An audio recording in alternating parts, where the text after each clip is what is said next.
लोगों के घर तबाह हो रहे हैं, लोगों की ज़िंदगियां तबाह हो रही हैं। अकील लोमी साहब हैं, समाजी कारकुन है, इस स्टोरी के ऊपर या इस स्कैम के ऊपर अक्सर वक्तन फ़वक्तन आप इनको डिजिटल मीडिया पे देखते रहते हैं, काफ़ी खिदमात हैं इनकी। काशी वाली साहब जल्दी जल्दी बताइए आपके साथ क्या हुआ, क्या हो चुका है आपके साथ? सर 2021 के एंड पे मुझे कुछ पैसों की ज़रूरत थी। ओके। मैंने ये ऑनलाइन ऐप के बारे में सुना हुआ था। ओके। मैंने एक ऐप को डाउनलोड कर लिया, कोई इंस्टेंट लोन बैंक ऐप नाम था वो ऐप का। ओके। तो 1 लाख रुपए के लिए मैंने अप्लाई किया, जो भी डॉक्यूमेंटेशन थी उनकी वो फिल किया, मतलब आईडी कार्ड के जो भी प्रोसीजर था वो पूरा करके क्रेडिट अकाउंट उन्हें दे दिया। रात को तकरीबन 7-8 बजे मेरे अपना अकाउंट में 19,000 रुपया ट्रांसफ़र हुआ। लाख मांगा, 19,000 रुपया आया। तो मैंने उसकी डिटेल्स वगैरह चेक की, फिर मैंने वो ऐप खोली तो ऐप के ऊपर आ रहा था कि 19,000 रुपया मतलब कि, और 36,000 समथिंग लिखा था रीपेमेंट डेट, मतलब 7 दिनों के बाद का टाइम था। डबल सीधा। हाँ जी। अच्छा, मैंने वो समझा कि रीपेमेंट डेट इन्होंने ना इंस्टॉलमेंट में 1 लाख रुपया मुझे मतलब कि देना है। हाँ। मुझे ये नहीं था पता कि मैंने हफ्ते बाद ये पैसे इन्हें वापस करने हैं। ओके। दिन गुजरते कि मुझे छठे दिन इनकी कॉल आई है। उन्होंने कहा जी कल गैर मुल्की नंबर से मुझे कॉल आई है। ओके। उन्होंने कहा जी कल आपका रीपेमेंट डेट है, हमने आपको रिमाइंड करवाना था। मैं कहा जी मुझे याद है, मैंने देखा हुआ। अगले दिन 11 बजे मुझे कॉल आई है। उन्होंने कहा जी 1 बजे तक आप जो है ना 36,000 रुपये जमा करवाएं। Okay, double. और मैंने उनसे कहा, मैंने 1 लाख रुपए के लिए अप्लाई किया था, मुझे 19,000 रुपये आया, तो मैं आपको हफ्ते बाद यानी कि 36,000 रुपये मैं किस तरह मैं वापस कर दूँ। उन्होंने कहा जी पहला जो लोन है वो इसी तरह मिलता है। मैंने वापस करेंगे तो फिर उसके बाद लाख देंगे। तो मैंने उनसे कहा कि मैंने कहा कि इस तरह नहीं है, मेरे अकाउंट में 19,000 रुपया, मैं आपको वही वापस कर देता हूँ, मैंने लोन नहीं लेना। उनके साथ सर बहस मुबासा मेरा चलता रहा। उन्होंने कहा कि अपना इन दी एंड उन्होंने मुझे डराया धमकाया किसी तरह, मतलब कि मेरे एक मामू को कॉल की। मैं परेशान हो गया। मैंने कहा मेरा ये कॉन्टैक्ट इनके पास किस तरह चला गया, हालांकि मैंने उन्हें कोई नहीं था दिया। उन्होंने कहा तुम्हारे सारे कॉन्टैक्ट नंबर हमारे पास हैं। उन्होंने ना मेरी गैलरी की कुछ पिक्स मुझे भेजी फैमिली की। उन्होंने कहा ये भी मेरे पास हैं, ठीक है, ये तुम्हारा पूरा डाटा हमारे पास है, तुम किस तरह पैसे वापस नहीं करोगे, 1 बजे तक तुमने ये 36,000 रुपये वापस करना है। मैं सर परेशान हो गया। मैंने उनसे रिक्वेस्ट की, मैंने कहा मुझे तो आगे पैसों की ज़रूरत थी, मैं आपको 36,000 रुपया मैं किस तरह दूँ, जो आपका 19,000 आया मैं आपको वो वापस भेज देता हूँ। उनसे खैर सेटलमेंट हुई। उन्होंने कहा अच्छा आप 23,000 रुपया ना इस अकाउंट में आप भेज दें। उन्होंने जो अकाउंट दिया, मैंने उनके अकाउंट में 23,000 रुपया जमा करवा दिया। शाम को 4 बजे मुझे एक मैडम की कॉल आई, उनकी जो एजेंट थी जो भी, उसने कहा कि आज आपका मतलब कि पेमेंट का दिन है, अभी तक आपने 36,000 रुपया जमा नहीं करवाया। मैंने कहा कि मैं जमा करवा चुका हूँ, आपके नुमाइंदों से मेरी बात हुई है, उनसे ये सेटलमेंट हुई है, ये स्क्रीनशॉट हैं पेमेंट के, ये चीज़ें हैं। तो उसने कहा मुझे सेंड करो। मैंने उन्हें वो सेंड किया। उसने वो स्क्रीनशॉट वगैरह दे के कहा कि ये आपके साथ स्कैम हुआ है, ये हमारे नुमाइंदे नहीं थे। ओके। ये 36,000 रुपया आपने, ये 5 बजे तक हमारा ऑफिस टाइम है, 36,000 ये 200 रुपया आपने 5 बजे से पहले जमा करवाना है। ओके। और गौर से आप बात सुन लो, ये आपने जमा करवाना है। इसमें किसी की मतलब, हाँ जी, मतलब उसे मैंने बताया ना मैंने 23,000 रुपया मैडम जमा करवाया, तो मुझे उस चीज़ की संगीनी का नहीं था पता कि आगे चल के मेरे साथ क्या होना है। ओके। मैं जो भी उन्होंने मतलब कि मेरे मामू को कॉल की तो मैं उससे थोड़ा परेशान था। फिर मैंने मैडम से कहा मैडम मैं इतने नहीं दे सकता। उसने कहा कि आप 4:45 बजे तक आप मुझे बता देना, अगर आपसे पेमेंट रेंज नहीं हो रही मुझे 4:45 बजे बता देना। 5 बजे ऑटो डायल लग जाता, आपके जितने कॉन्टैक्ट्स हैं ना, ये 750 कॉन्टैक्ट्स हैं मेरे सामने, इस पर ऑटो डायल लग जाएगा और तमाम आपके रिलेटिव जो भी नंबर हैं सबको कॉल चले जाएगी कि आपने लोन लिया है, और वाइड नोट्स जाएंगे। उसके बाद जो जो इन्होंने करना है, मैं आपको सिर्फ वार्न कर रही हूँ कि ये बड़े गलत किस्म के लोग, बैड कॉप की एक आपकी हमदर्द बन के आपको ये बता रही है बीच मैंने सर जी 4:45 बजे तक मेरे से 20-22 हज़ार रुपया मैनेज हुआ। मुझे पता मैंने किस तरह किया। मैंने उससे रिंग बैक की, उसे मैंने सूरत हाल बताई। मैंने कहा मैडम इस तरह मेरे पास 20,000 रुपया हुआ, आगे मैं 23,000 रुपया दे चुका हूँ, ये 20,000 रुपये मुझे आपको ये वैलिड मतलब सिक्योर अकाउंट दें, मैं उसमें ये जमा करवा दूँ। मैंने कहा मेरी जान छोड़ देंगे, मैं ये जमा करवा।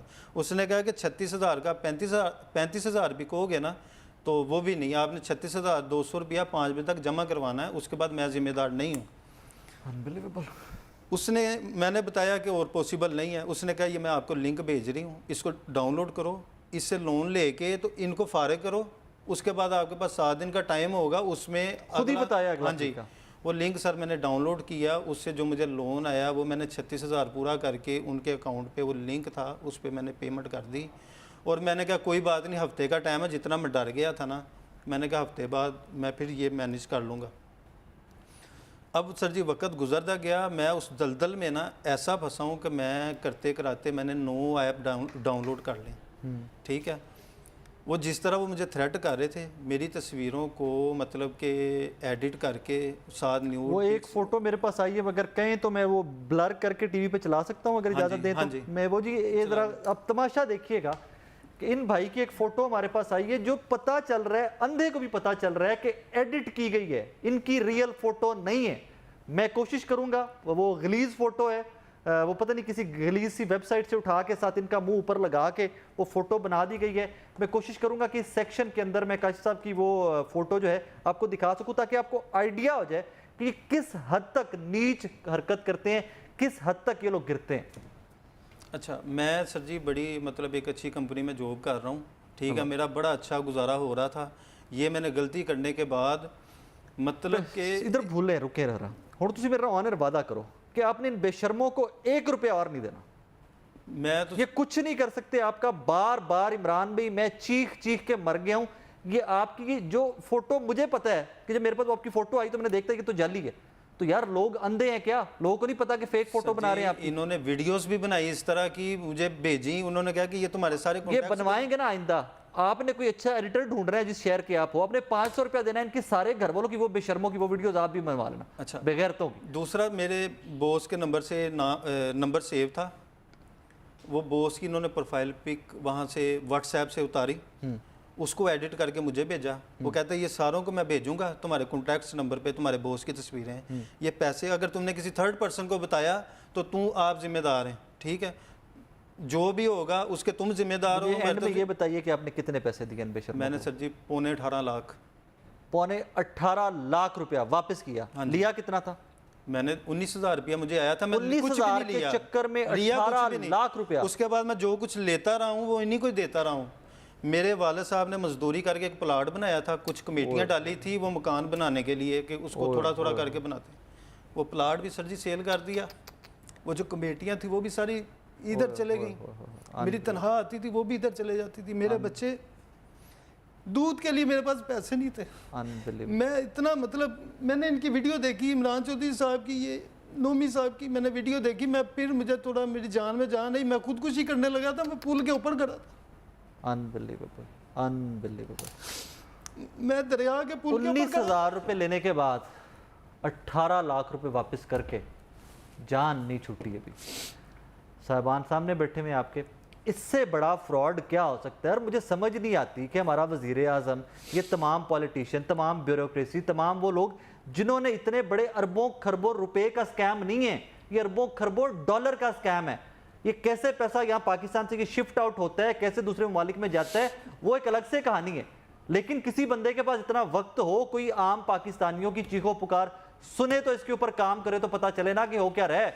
हर घर में जिसमें ये एक लोन घुस गया है, 5-10 हज़ार रुपए की किस्त चली गई है, वहां पर खुदकुशियां हुई हैं भाई, वहां पर लोगों के घर उजड़े हैं, वहां पर तलाकें हुई हैं, वहां पर घरों का सामान बिका है, वहां पर जो घरों के मालिक थे उनके घर बिक गए हैं। लेकिन जागने वाला कोई बंदा नहीं। एक आधा बेशरम जागा कि हम इसमें इन्वेस्टिगेट करते हैं, और वो इन्वेस्टिगेट करते करते इस सारे स्कैम का, इस फ्रॉड का हिस्सा बन के, हिस्सादार बन गया बीच में से कि मुझे तुमने महीने के महीने इतने पैसे देते रहना है और तुम लोग बाकी 50 मिलियन रुपया भाई साहब बीच में से लिया गया। उस स्टोरी के ऊपर भी हम काम कर रहे हैं। इंशाल्लाह वो स्टोरी भी आपके सामने लेके आएंगे कि एफआईए का एक असिस्टेंट डायरेक्टर, तमाम तरह डिटेल वो भी रखूंगा। हाँ, पकड़ा जरूर गया, निकल आएगा बाहर, फिर नाल से डाल के फिर बेशर्मी कर रहा होगा, वो भी नोट डाउन कर लीजिएगा। ये पाकिस्तान का कानून है और ये पाकिस्तान का गंदा निज़ाम है जिसमें हम रह रहे हैं।